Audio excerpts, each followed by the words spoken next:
ग्रामीण अंचल 10,000 आगुला इनकम एवं 15,000 कर दि जाइए एवं सहर अंचल 20,000 जार इनकम तार राशन कार्ड कटो ना आम कौन गरीब लोक राशन कार्ड प्रकृत काटा को आमर सरकार जमा इच्छुक ना कि काटा को आम चाहूना आम आज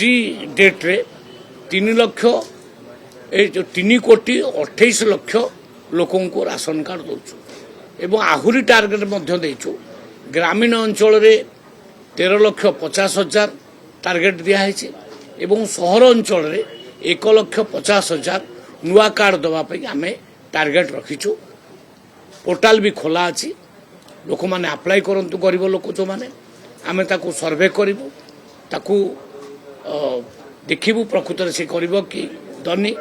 तापर से नुआ कार्ड दि जाए भाव 6,39,000 रु ऊर्ध लोक मानक नुआ राशन कार्ड यही भितर अवधि भितर 15 मास अवधि भितर आम दे सारू। धन्यवाद।